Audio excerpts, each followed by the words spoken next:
Okay, last time I spent the lion's share of our time discussing the nature of apocalyptic literature, because I think that's important to know, to understand, so we don't make the mistake of trying to force things into a particular scheme that may not be legitimate at all. One of the things that I tell my students is that there's a difference between reading the Bible literally and reading the Bible in a critical, literal way.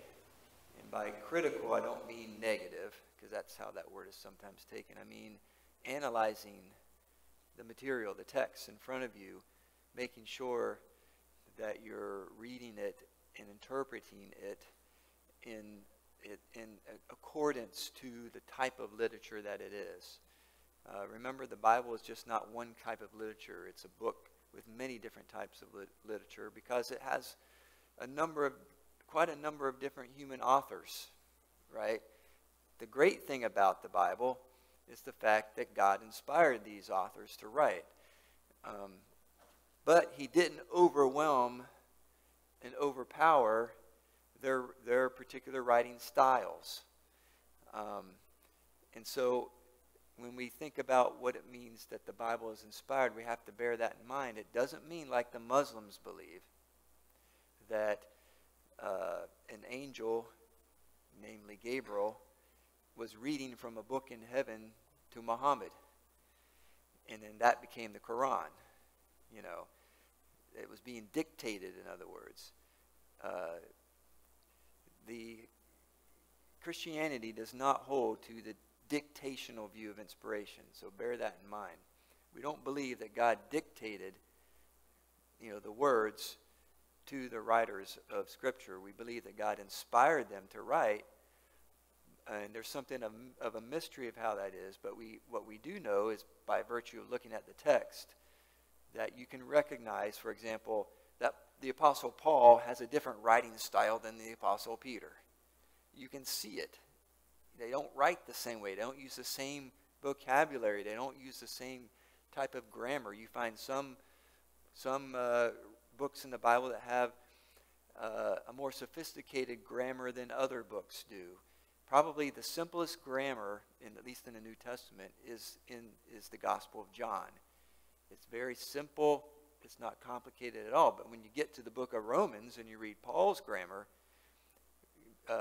biblical scholars struggle with Paul's grammar. It's a completely different grammar than John. So that tells us that God's not dictating.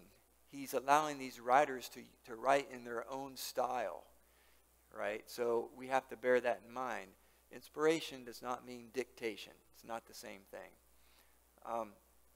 And because of that, when we come into a book like Daniel and we get into the second half of the book, we find a completely different type of writing that we're confronted with. It's no longer just a telling of a story in narrative fashion. It is still telling a story, but it's telling a story in a different literary form. Okay, and so that's what I was trying to get across to you last time, and I hope that wasn't overbearing for you. But I just think it's important to understand the nature of that particular type of literature that's called apocalyptic literature. And so, again, what we need to recognize is that when these phrases, this strange language is being employed in this book, we need to recognize that the original audience would have made connections. And these connections would have been made based upon things that they knew about.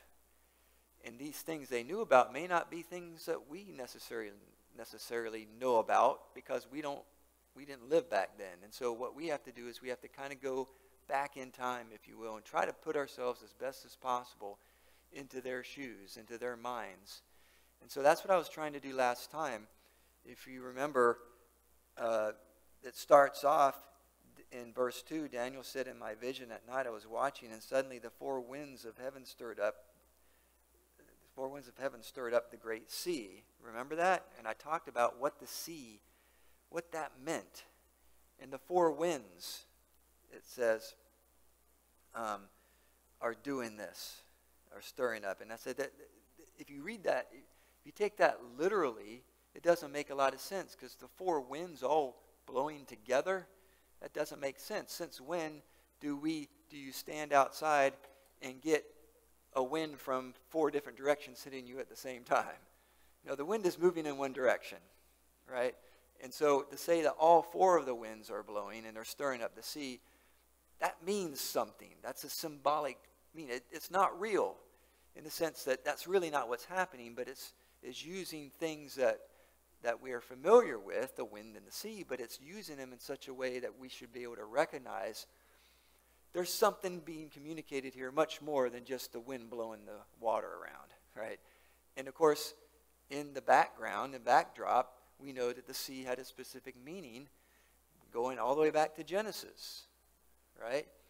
And so the sea represents chaos. You know, that's how the original creation began. It began in a chaotic state. And all the creation stories, Babylonian, Greek, Egyptian, Akkadian, they all start off that way. And so does the book of Genesis. So that's what I want to try to bring out as we try to work through this text, is this kind of symbolism and these allusions to things.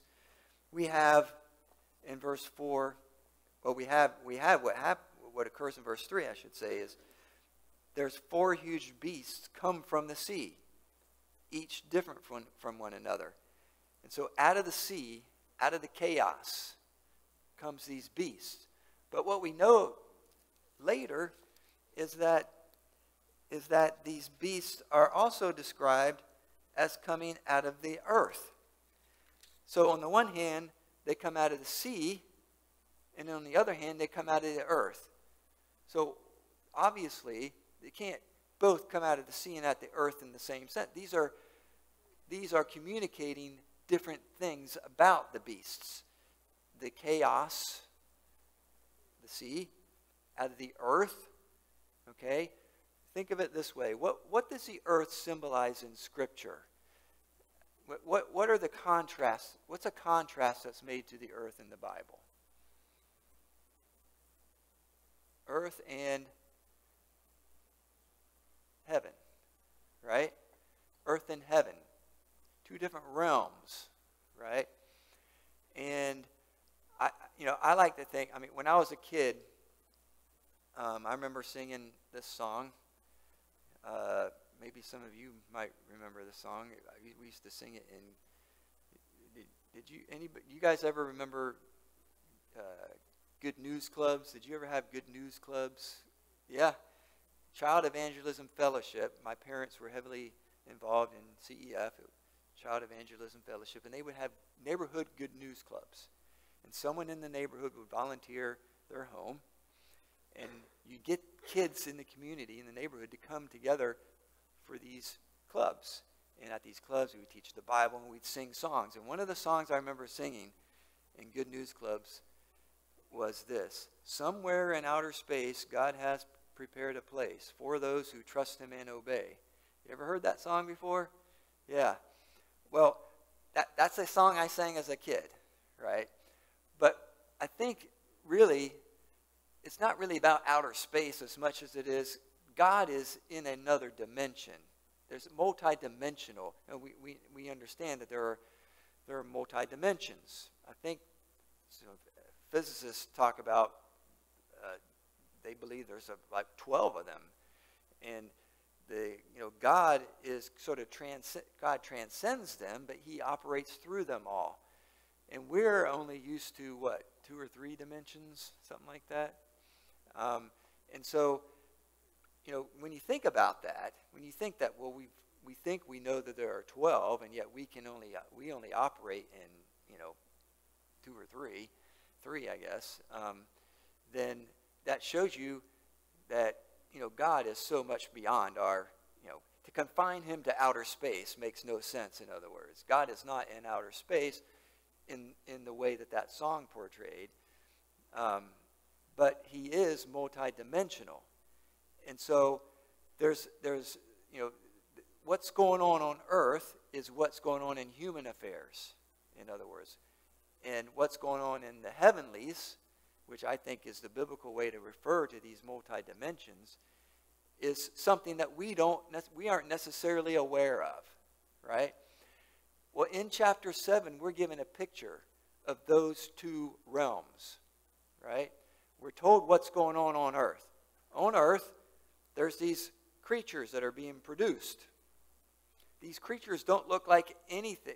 They resemble animals, but they aren't really like animals in any sense that we've seen them, right? I mean, they're kind of weird if you think about it. They're almost gross when you look at the depictions of them. They don't make any sense. We don't see. I don't want to get these wrong. We don't see leopards with 4 wings, like a bird on its back, right? We don't see that. We don't see a lion with eagle's wings, right? And its wings are getting torn off. We don't see all that stuff is symbolic. It's portraying something. And so these weird-looking animals are depicting something about the things that they symbolize, that they represent. So what do they represent? Well, in chapter, did we read the whole chapter last time? I could not remember if we did. Does anybody remember? Did we read through the whole chapter? You don't think so? Okay. It's kind of a long chapter, but let me read sections at a time, and we'll talk about. Let's go back to verse 4, and this is the animals coming out of the sea. The first was like a lion, but had eagle's wings. I continued watching until its wings were torn off. It was lifted up from the ground, set on its feet like a man, and given a human mind. Now, a lot of biblical scholars think that's talking about Nebuchadnezzar, that kind of reflection going back to the chapter 2, the vision Nebuchadnezzar had about the statue, and then Daniel had to get the same dream and then interpret it. Remember that? That first beast resembles the head of that statue, and so some people think that that's what this is referring to. Then it talks about a second beast, verse 5. Suddenly another beast appeared, a second one that looked like a bear. It was raised up on one side with 3 ribs in its mouth between its teeth. It was told, "Get up, gorge yourself on flesh." Okay? Then verse 6, while I was watching, another beast appeared. It was like a leopard with 4 wings of a bird on its back. It had 4 heads and was given authority to rule. Okay? And then while I was watching in the night visions, a 4th beast appeared, frightening and dreadful and incredibly strong, with large iron teeth. It devoured and crushed, and it trampled with its feet whatever was left. It was different from all the beasts before it, and it had 10 horns. Now, try to picture what these things look like. Bizarre, right? Bizarro beasts. But each one of these beasts is an attempt to symbolize something about a kingdom or an empire. Okay? For example, verse 6, when it talks about the leopard with 4 wings on its back.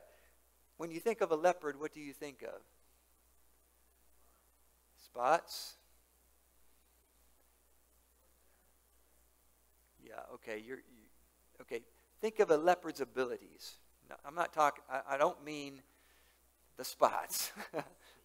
Swift, it's a fast animal. And when you put wings on it, that makes it even more fast. So this is an empire that conquers with speed and efficiency. You see, this is the type of empire that this leopard represents. You see what the author's trying to communicate here? He's communicating something about these different empires. that come in succession, one after another. And so when you see one and it has 10 horns, okay, 10 horns, what kind of animal has 10 horns? And it has teeth of iron. Now, most likely, the stuff that we're reading together would have been read out loud orally to people as they listened. Okay? Why? And it would be read with drama. Because what the attempt here is to try to get you to picture this stuff. Right? Remember, that's part of what apocalyptic language is doing. It's trying to get you to picture stuff to provoke a reaction from you out of what is being read and what's being pictured in your mind. Okay? People that lived in Mesopotamia and ancient Near East were very pictorial in their understanding and their viewpoint of things. The language does it. If you look at very early Hebrew script, it looks like characters. Like some of the letters look.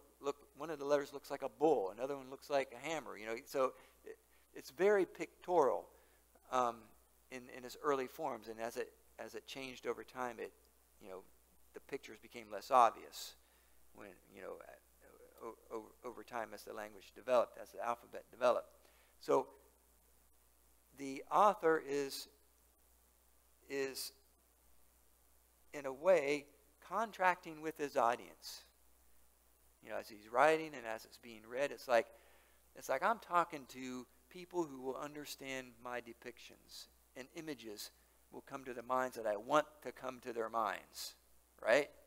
That's what is going on here. So, what did a horn represent to people that lived thousands of years ago? Where do you find horns? Yeah, it does represent strength. You find them on the heads of antelope, of deer, of rams. And horns resembled strength. So a head that is lifted up with a horn could refer to strength in a good sense or strength in the bad sense. It could be referring to strength that is positive or strength that is negative, that is sort of like prideful strength. And because this beast is being depicted with 10 horns, that means that tells you that the strength of this particular empire is large. It's unordinarily large. All right? And then we get to verse 8, and it says, "And while I was considering the horns, suddenly another horn, a little one, came up among them, and 3 of the first horns were uprooted before it. There were eyes in this horn like a man's." Now, think about it. Picture that. There are eyes in this horn like a man's. And it had a mouth that spoke arrogantly. Okay? So, what do these odd creatures represent? Empires. Well, what empires? Well, it could be they represent Babylon, Median, Greece, Persia, Greece, or it could be Babylon, Persia, and the Median Empire combined, Greece and Rome. You see, that's what scholars try to, argue about, that they could represent these nations. The problem is, it's not a neat fit no matter which way you go. It's just not a neat fit. Now, that could be frustrating. In fact, it's frustrating to look at the different arguments that go back and forth over this because it's not a neat fit. So maybe it's intentional that it's not a neat fit. Maybe it's intentional. What do I mean by that? Well, remember in the messages I've been preaching on Jonah, I talked about motifs. I talked about patterns. Remember that? Maybe this is meant to provide us with a pattern more than a precise fit. You know what I'm saying? And so you can kind of see those nations there. You can kind of see Babylon, Persia, Greece, Rome. You can kind of see them there, but it's not an exact fit. Maybe the main point here is that out of the sea, out of the earth, we are going to see patterns of empires that will come and be there for a while, and they have certain characteristics, certain strengths, and then they'll go away, and another one comes after follow it, and it looks different. It has different characteristics, different power structures, and it fades away, and then another one comes up, and these power structures are fearful. And if you think about it, they're fearful especially to whom? What's going on in the context of the book of Daniel? Where are the people of God? They're in Babylon. So empires are fearful. Why? Because they come out of chaos, they come out of the earth, and they have a tendency to be powerful and suppressive. In fact, the people of God are suppressed under one of those empires right now. Right? Belshazzar. He's a Babylonian king. He's still a part of the suppression. What's going to happen? That lion with the wings is going to be supplanted by a bear that's hungry and devours and eats flesh. You see. And for Daniel, that's the Persian Empire. That's the connection that would be made there, you see. What about for us today? What about for us today? Do we see these patterns in the modern world? Yes. Just think about the 20th century. How many empires have come and gone just in the 20th century? They were powerful, mighty, and in some people's minds, awful. Think about how great the British Empire once was. It conquered most of the world. There were British colonies all over the place. Are there any British colonies left today? Yeah, the Falkland Islands. I mean, that's about it, right? All of the colonies in Africa have all gained independence, right?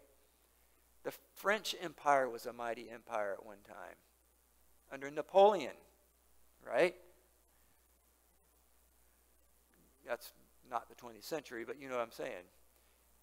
The Soviet Union, a mighty empire. Where is it now? Gone. It's gone. So, who's the mighty empire now in the world? We are. Is that going to last forever? Nope. Where's the next empire going to be? Possibly, quite possibly in Asia. Asia will be the next empire. And who knows what can happen. I've said this before. The Christianity is growing like wildfire in Asian countries. You know. So who knows? We're afraid of China. I know. We shouldn't be. The point is we should not be. Now, as frightening as all these empires that come and go are, we're given another viewpoint. We're given a sort of peek behind the scenes, if you will, into that other dimension. And this is for the people of God, because we need to see this. We need to have this peek into another dimension. And here it is in verse 9. As I kept watching, thrones were set in place, and the Ancient of Days took his seat. His clothing was white like snow, and the hair of his head like whitest wool. His throne was flaming fire. Its wheels were blazing fire. A river of fire was flowing, coming out of his presence. Thousands upon thousands served him. 10,000 times 10,000 stood before him. The court was convened and the books were opened. What does all that sound like to you? Yeah. Yeah, this is not on earth. This is somewhere else. This is in another realm, another dimension, if you will. And it's important that the people of God get a peek into that realm. Because if all we see is earthly stuff, is what's going on in the earth, it can get very disheartening for us as believers, right? As people of God, no matter what time period we live in.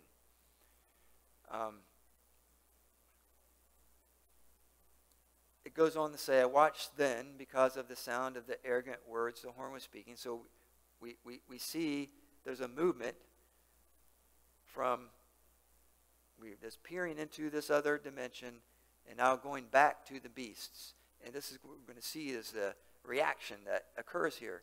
As I continued watching, the beast was killed and its body destroyed and given over to the burning fire. As for the rest of the beasts, their authority to rule was removed. But an extension of life was granted to them for a certain period of time. I continued watching in the night visions, and it's going back up into this other realm, and I saw one like a son of man coming with the clouds of heaven. He approached the Ancient of Days and was escorted before him. Now let me point something out to you. I saw one like a son of man. That phrase, son of man, does that exist anywhere else in the Old Testament? It does. What's it a reference to elsewhere in the Old Testament?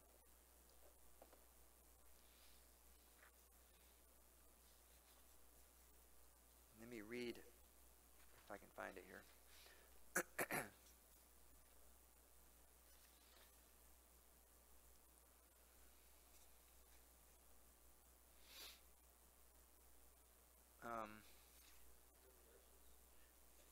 Yeah, I know it's there. I'm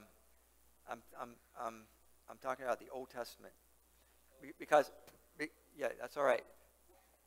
Okay, in the book of Psalms, David uses that phrase where he says, sorry, I got to stand up a second. Where he says,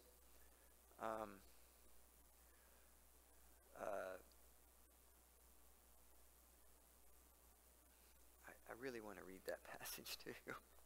I don't want to try to summarize it. I didn't have that passage marked. Where the psalm refers to God's creation of man, making him a little lower than the angels, right? And he refers to mankind as the Son of Man, that you are mindful of him. He says that the Son of Man, that you are mindful of him. Now, that's in the Old Testament, that is being, especially here in Daniel, is being contrasted with the beasts that we saw earlier. Okay? Now, you might be thinking,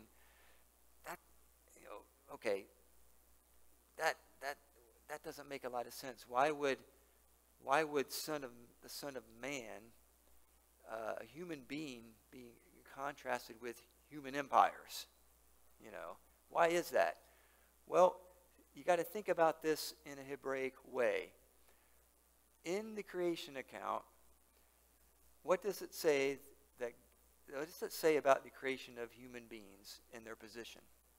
What's it say about them? Yes. For what purpose? Okay, or to have dominion, to have rule, right? So, God's intention for human beings is that they are his image and they have dominion in his image. Okay? So this is being contrasted with these beasts.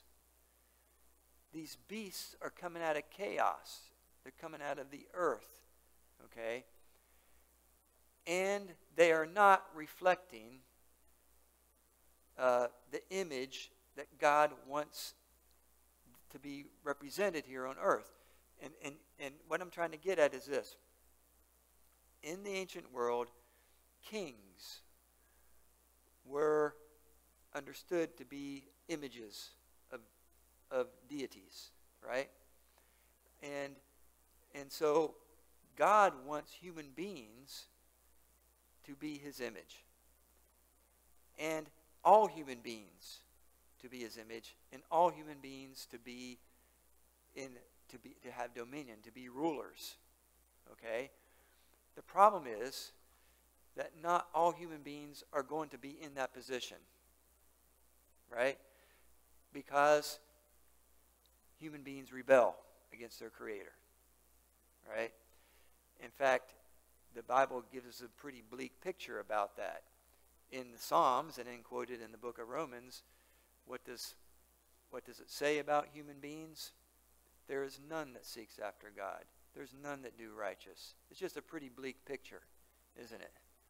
And so what that tells us is that the majority of human beings that make up the nations are going to be creators of chaos and disorder.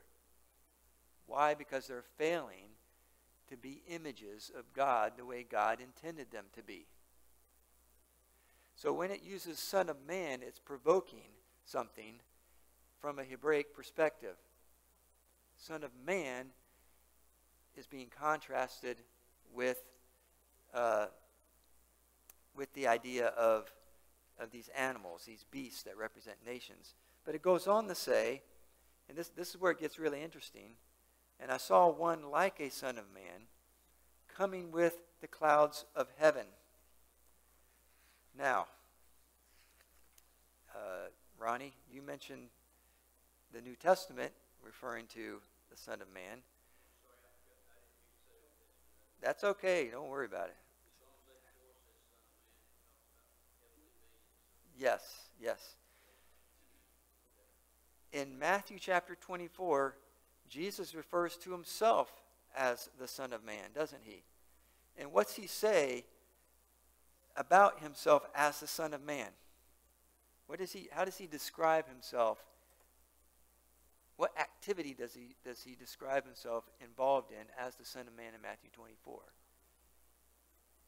He says, you will see the Son of Man come riding on what? The clouds. It's right from Daniel 7. It's right from Daniel 7. Now you have to ask yourself a question. What does this mean, come riding on the clouds? That's really strange. Try to picture that. Riding on the clouds, like riding a horse. Is there a cloud shaped like a horse he's coming riding on? Believe it or not, there are some people who try to take that in a literal way. But what we have to do is we have to remember that this has precedence in the Old Testament. Let me read to you a couple passages. Psalm 68:4. Sing to God, sing praise to his name, extol him who rides on the clouds. His name is the Lord. That's Yahweh, whose name is the Lord, and rejoice before him. Psalm 103, verses 3 through 4. He makes the clouds his chariot and rides on the wings of the wind. He makes winds his messengers, flames of fire his servants. And then in Isaiah 19, see, the Lord rides on a swift cloud, and is coming to Egypt. That's God's coming. The Lord is coming to judge Egypt. The idols of Egypt tremble before him, and the hearts of the Egyptians melt within them. And then in Nahum 1:3, the Lord is slow to anger and great in power. The Lord will not leave the guilty unpunished. His way is in the whirlwind and the storm, and clouds are the dust of his feet. Clouds are the dust of his feet. So we have all this precedent in the Bible about clouds. the Lord riding on the clouds. Jesus says you're going to see the Son of Man, who he is referencing himself there, who will come riding on the clouds. Okay? Two things to say about that. Number one, it's a reference to deity. Riding on the clouds is a deific representation. Okay? God, the Lord, is the one who does that. And it's actually something that everybody that lived in the ancient world would have recognized this way. Because remember that even in the Canaanite culture, the god Baal or Baal was the storm god who rode on the clouds too. You see? Remember the conflict in the northern kingdom was between what? Between Yahweh and Baal, right? Baal's the storm god. You know, Elijah, you know, basically, trying to think of the right word here, defangs Baal by causing it not to rain for 3 years, right? And then Elijah goes up on Baal's mountain and has a contest with the prophets. You know that story. I don't have to retell it. That's all about showing that the Lord is the storm god. Yahweh is not Baal, right? That's what that whole thing is about. Trying to show the people the power of Yahweh. He is the one who is in control over these things, not this Baal deity. In fact, we'll show you how worthless he is. You know, that's what the whole competition is about. So, that's what we need to recognize that's going on here. It is a heavenly power that's being summoned, and it's a power of judgment. You know, what's interesting, whenever you see this reference to the Lord riding on the clouds, it's almost always a reference to the Lord bringing judgment upon some people, a group of people. Egypt, for example, from the passage I read out of Isaiah 19, the Lord rides on the swift cloud and is coming to Egypt. The idols of Egypt tremble before him. It's judgment. It's judgment coming upon the nation of Egypt. So, this is why Jesus in Matthew 24 uses the same imagery, the same apocalyptic imagery, to refer to his coming, riding on the clouds. And what was he referring to when he said that? Well, in the context of Matthew 24, it's the judgment upon Israel. Because remember, the whole episode starts off with them admiring the temple buildings. And he says, not one stone's going to be left upon another. The disciples say, when's that going to happen? And he begins to tell them. And he uses all this apocalyptic imagery from the Old Testament to depict judgment on the nation and the destruction of the temple. You see.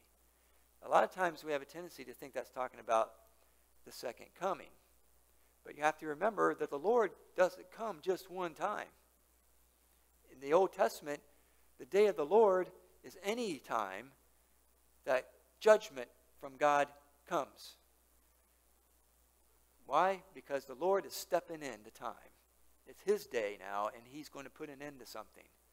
He's had it, and he's going to bring something to an end. He does it to nations all the time. That's the whole message here that we're seeing. When you are threatened and discouraged by the power structures around you as the people of God, you're going to experience this. You're going to experience persecution. Jesus said this to his disciples. They're going to hate you. They're going to persecute you. The people of God are going to experience these times. When that's happening, do not lose heart, because behind the curtain, the Lord is in control. And he's got his thrones set up there. And guess what? In his time, he's going to come riding on the clouds, and he's going to judge that power structure. He's going to judge that empire. He's going to do away with it, you see. Ultimately, at the end of days, he will return in the second coming. Christ will return, and he'll do away with all authority, and then turn it over to the thrones that have been established for his people. This is what it means when it talks about in the book of Revelation that whoever does my works and is faithful to me by the end, Jesus saying this, whoever is faithful to me to the end, to him I will grant to sit on my throne, as I also overcame and sat down with my Father on his throne. You see, now that's a vision of the future. Okay? But in Matthew 24, that is a localized question. When are these things going to happen?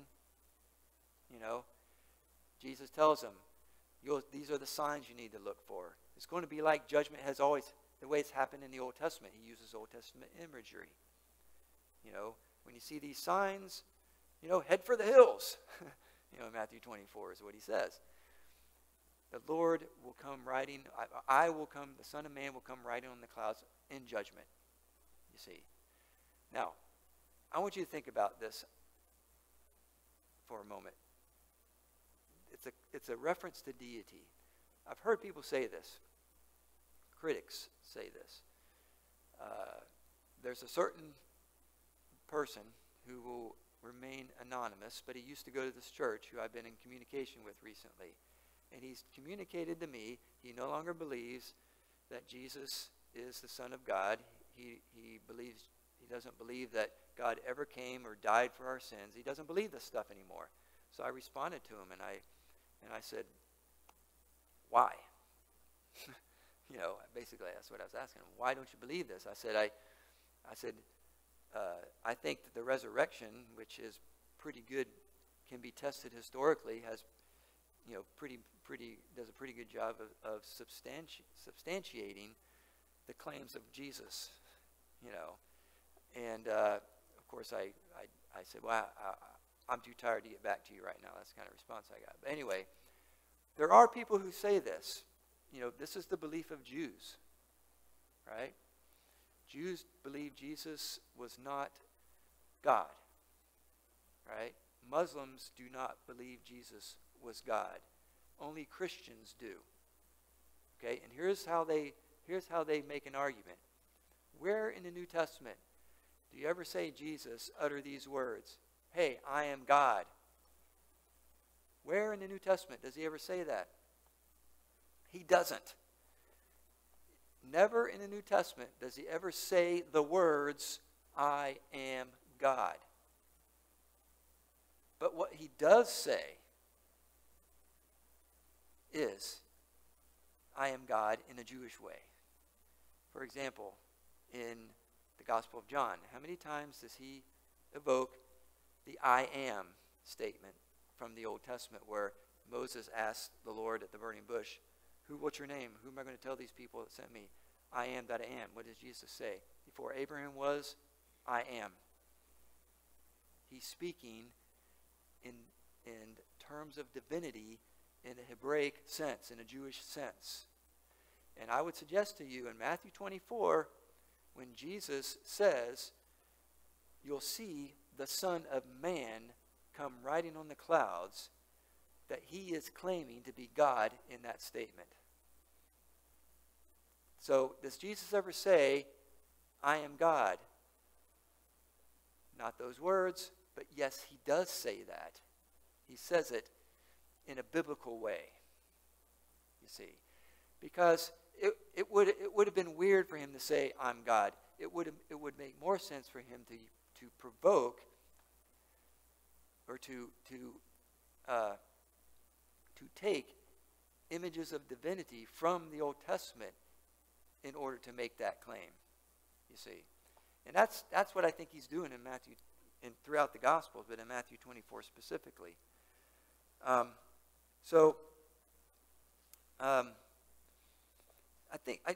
just think it's important to recognize that. And in this passage, the Son of Man who comes with the clouds of heaven says he approached the Ancient of Days and was escorted before him. And notice what it says next in verse 14. He was given authority to rule and glory in a kingdom, so that those of every people, nation, language should serve him. His dominion is an everlasting dominion that will not pass away, and his kingdom is one that will never be destroyed. That's the scene in heaven. That's the scene in this dimension. Now, that is eventually, in the New Testament, is attached to Jesus. You see, that whole scene there is attached to Jesus. He becomes the Son of Man, right? He is the one who is given by the Ancient of Days, which is, of course, is a reference to Yahweh, to the Lord, the Ancient of Days. He's given that authority. Now, when did that happen?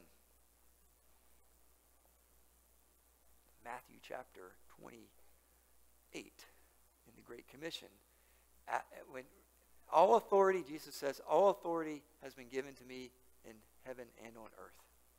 He says that to his disciples. Now therefore go. So he's commissioning his disciples because he has now been given that authority that Daniel prophesied in chapter 7. You see. And so at the time that Daniel was writing this, obviously the connection could not have been made. It only could have been made after Jesus comes and fulfills that. So this is one of those sort of prophetic patterns that later Jesus fulfills. It's interesting because, remember I talked about how these patterns aren't always nice and tidy. They're not precise. You can find some rough examples of them, but they're not always absolutely precise. I used to wonder about that quite a bit because, especially when you're trying to do Jewish evangelism, you're trying to show the Old Testament prophecies about the Messiah, and you're trying to show how Jesus fulfills those. And a lot of times, they just don't think that those are very clear connections, And so, why is that? Well, there's a sense in which they're right. Some of them are rather ambiguous. There's some that are clear, like Messiah being born in Bethlehem, right? That's pretty clear. But there are other ones that are not always all that clear. Why is that? Well, because they're based upon these patterns. And I think you've heard me mention this Old Testament scholar before, Michael Heiser, who I like his material. He has an idea about why they are vague. Why are these prophecies so vague? They're sort of snippets here and there. Because there's not like one book in the Old Testament that combines all these prophecies together. They're kind of spattered throughout. They're peppered throughout the Old Testament, aren't they? Little bits and pieces. It's almost like there's a puzzle there. And the only reason we can see how all the pieces fit together is because we get to see it from the perspective of Christ having already come. But they didn't. It kind of helps explain why the disciples had a hard time, and so many other people had a hard time putting the pieces of the puzzle together. So the question is, why is God so vague about it? Why doesn't he just, make it crystal clear? Why? Well, according to Heiser, it's because of what's going on in the background that we don't see. Because the war, we tend to think that the war is here, right? The war is up here. The Apostle Paul tells us that. Our war is not against flesh and blood, but against what? What? Principalities and powers. And so, we're in the book of Daniel, we get a peek into that realm where the real war is taking place. The effects of that war certainly can be realized here on earth, right? In fact, we know that.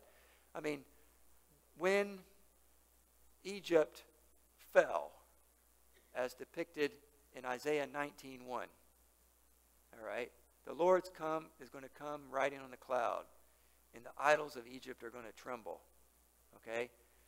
Did did the Lord literally come riding on a cloud in the sky, and did the idols start shaking? No, remember, this is apocalyptic literature. How did Egypt fall? Another nation came and defeated them. Just like in the depiction that we've seen here with these beasts. But when you look inside or look behind the scenes, who's really responsible for rising up and bringing down these empires? Who's really behind there? The Lord is. Yeah. Okay. So what I'm trying to communicate here, which is what I think the essential message is in this, it's that, look, when things are bad and they look like they're out of control, fear not. Fear not. Someone's behind the scenes. The Lord's behind the scenes. And even when it looks like no good's going to come, remember who's in charge. And remember what the end of the story looks like. The good news is that we get a peek at the end of the story. And that's what gives us hope. It's what gives us courage to be able to face the challenges that we're up against as the people of God, right? And for Daniel, this peek behind the scenes, for Daniel and his people who are in captivity, this is what gives them hope. It's what gives them hope and the assurance that, hey, even if we don't get out of here, even if we die in Babylon, we know that our children or grandchildren are going to get out of here. Because this nation, this situation is going to change.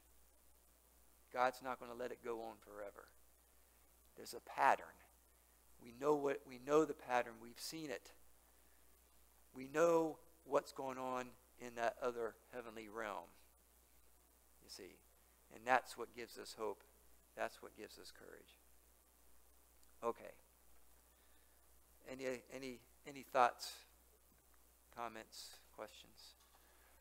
I know I didn't read the whole chapter, but you brought this up before, is like as we're going through the book of Daniel, right when he starts doing this apocalyptic teaching, he changes the language he was writing into. That's right. There's a lot of Aramaic that's brought in too. Yeah. Well, if it's a different audience, I've read it to a different audience and written at a different time also. Yeah. The language of Babylon becomes the language of the Hebrews. This is what they brought back when under Cyrus, when those Jews that went back to the Holy Land, when they went back, that's the language they brought with them. The time of Jesus, what were they speaking? That same language. It had been, languages are not static, they change. They change or they die. And so the Aramaic that Jesus spoke was probably different than the Aramaic that the Hebrews brought back from Babylon. But, just like the English that we speak today is different than the English that was spoken back in 1611 when the King James Version was first translated. You ever looked at the 1611 edition of the King James Bible? Has anyone ever looked at that and tried to read it? I challenge you. Go find it. You can probably get it online somewhere. Find it online. You read that. The King James Version has been edited, updated a number of times. If you wanted to actually try to read the 1611 English authorized version, I guarantee you would have a terrible time trying to understand what in the world it's saying. So even the King James Bible has been updated since 1611. Why? Because languages change. They don't stay the same. The current edition of the King James Bible is not the English that the 1611 translators spoke. It's not. Don't believe me? Go read the 1611. So the language that Jesus spoke the Aramaic that Jesus spoke was probably not the Aramaic that came out of Babylon when they first went back home. But it's nonetheless was Aramaic. It's like nonetheless English that we speak today is English. It's just not the English that was spoken by Shakespeare even. You know, even Shakespeare's English is different than ours.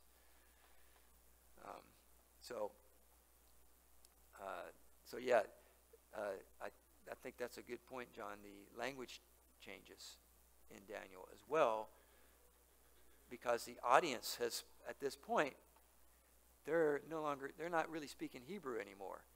I mean, by the time we get this point in Daniel's life, the second generation, a whole generation has been born and raised in Babylon.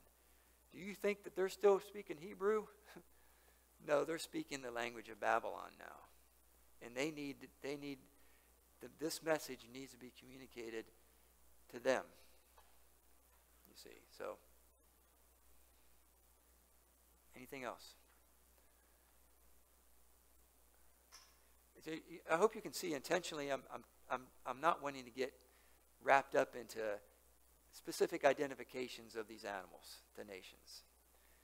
You know, there's just a lot of debate about that. I think what's more beneficial to us is to see that these are patterns like we see throughout. They're based upon previous patterns, so it's just an ongoing pattern which goes up into the New Testament as well. Book of Revelation, as we know, uses this same kind of language. I'm getting peeked at through the window. So we're done. All right. Dan, would you like to close this in prayer?